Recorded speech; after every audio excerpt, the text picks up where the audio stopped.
cliffside. My pronouns are they, them. And this is cliffside permaculture. What are you doing up there, Crazy?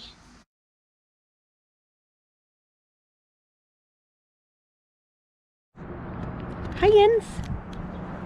Do you see the bird right there? In that tree? Right there? Well,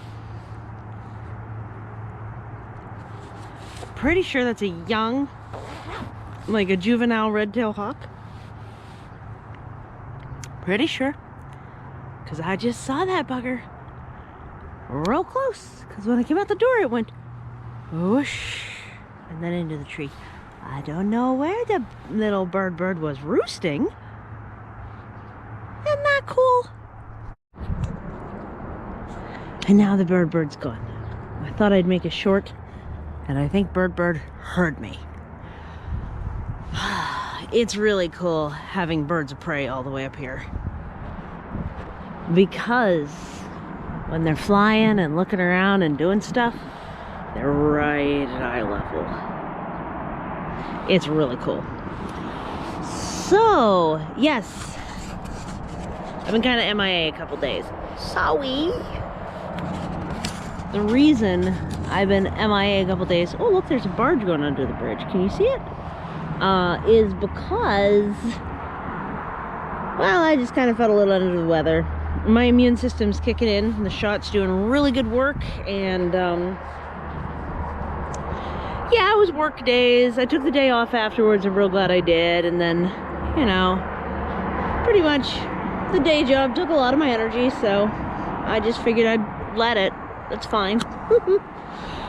But we have a lot more new flowers. In addition to a hawk and a barge, like, hello, there are things. It's a river. We're on a cliff. Sometimes stuff is just cool. Yeah. So, of course, we still have 16 bajillion snowdrops. They're full wide open now. And right up through here, other than budding daffodils, we got some yellow showing. They're almost ready to pop. But the budding ones are mainly it. But those predicted crocuses all through here have arrived.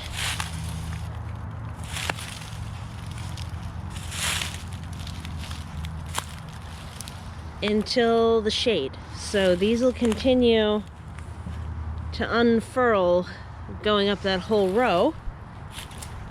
And then there's a couple fancy ones that popped up alongside the fire pit. So now we have 2 of these early Dutch irises. Oh, friend. Right, popping up there. And then we have this cute little thing.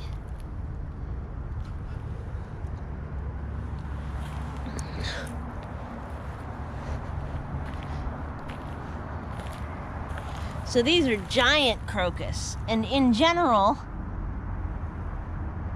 they are more prone to getting stolen by critters. So I generally don't have a whole bunch of them blooming, because often when I plant them, they just get eaten. What can you do, right? So yeah, that color balance is really nice here, with the purple and little pops of white. And oh, here's one in here, haha. Inside my seed starting area.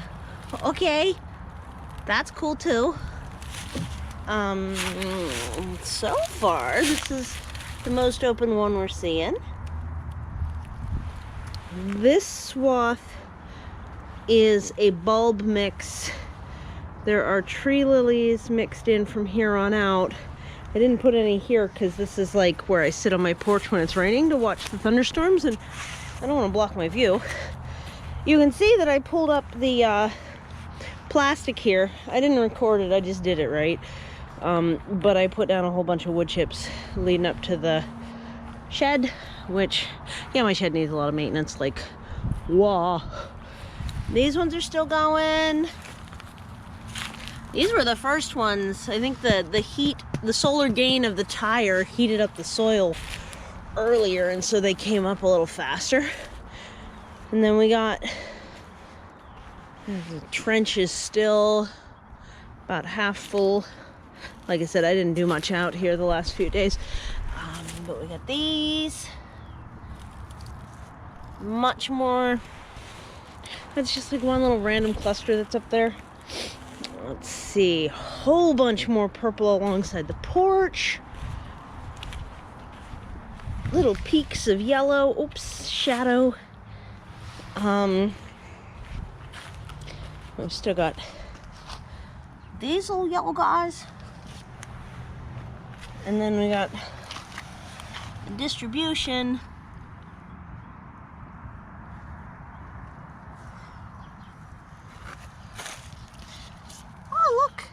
There's even a little bee in there. Did you see it? Shoom! Gone. Got all the wildlife. Alright. So, yeah. All of these. Let's get in the shade so we can actually see these. Those really bring a bright spot. Ah, I knew there was an orange one down here. It made its way out despite getting mulched. That tends to be how they do. They're fine with whatever the heck you do to them.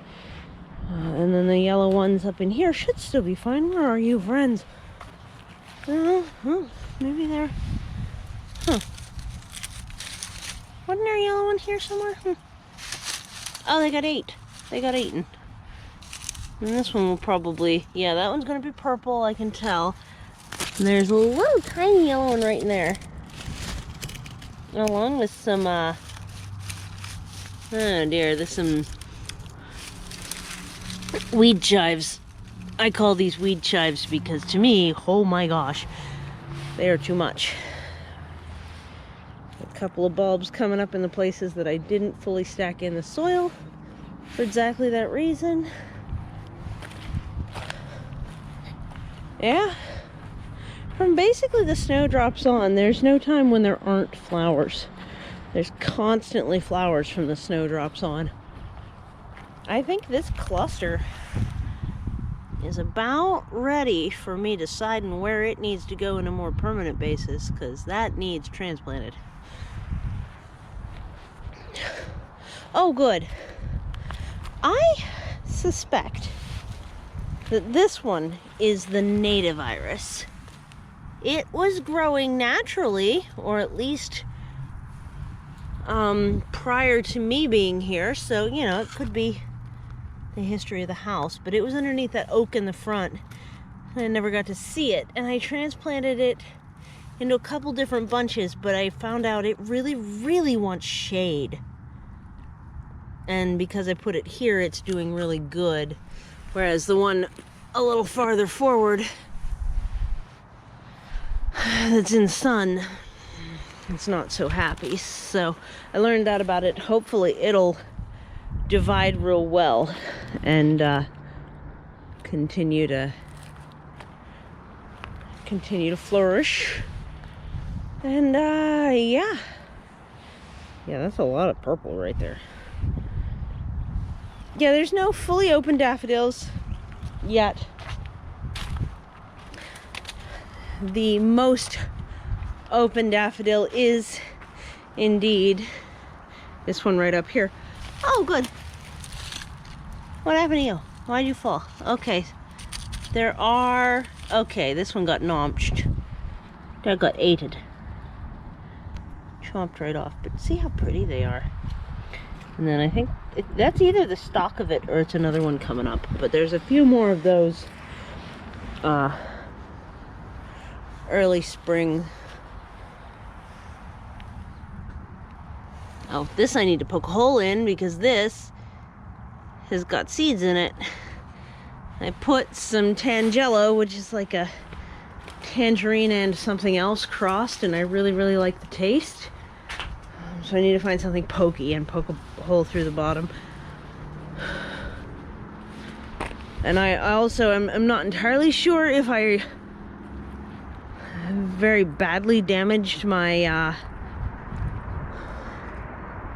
tangerine tree or not. Trying to keep that tangerine tree alive is going to be my challenge. My potted plant challenge. Because I'm not good with potted plants generally, and especially not ones that want a ton of light. Yeah, that's difficult for me. I do have good news. It looks like my bunching onions are finally really taking here. That's great. Happy about that. Cool. Yeah, a lot of things are waking up. I'm gonna have to go around and do inventory, because I did inventory for my taxes last year, so I'm gonna have to do inventory for my taxes this year. But I'm seeing a lot of things are coming up out of dormancy, so that's good. I can mark things if they aren't. Figure out what stuff is again. Oh, you can tell I sat out here in the chair and fell asleep. Blackhawks, also known as turkey buzzards.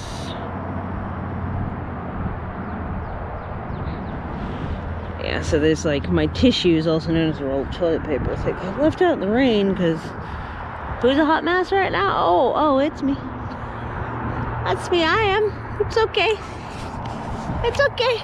I'm getting better. It's fine. I didn't sleep last night, and then I took some Sudafed. Look at them. They're circling over there. Shush, shush, shush.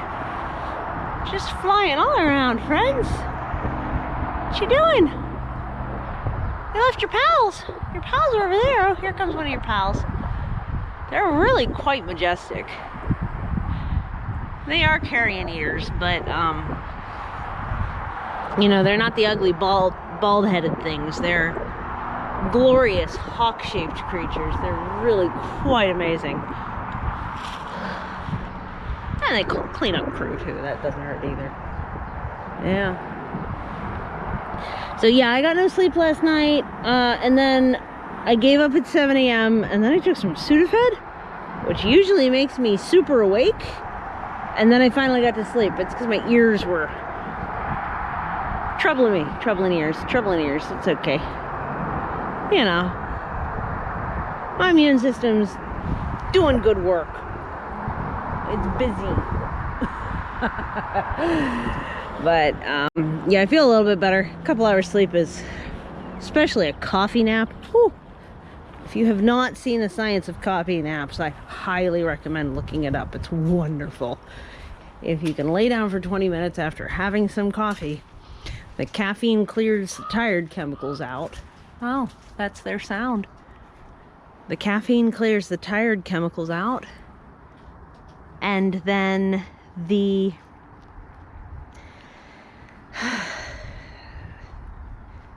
rested feeling of caffeine fills in, so caffeine gets all the way down to the bottom of your tired receptors. It's a very different kind of nap. You wake up not feeling like you got hit by a truck, which is more what I usually experience from naps. I don't do well on them. I don't necessarily wake up, you know.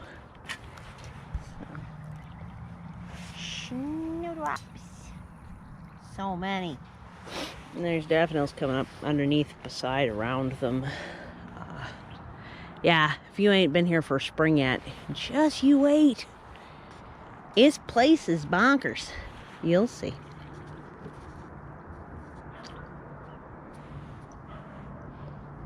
I wonder if I neglected it too bad.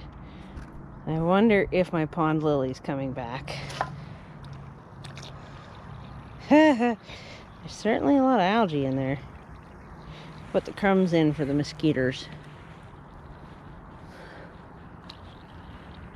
Yep, there's your tour. Bunch of birds. All kind of stuff. A barge and flowers. Okie dokie. Thank you so much for visiting the cliffside. This has been Permaculture. Take care. Bye.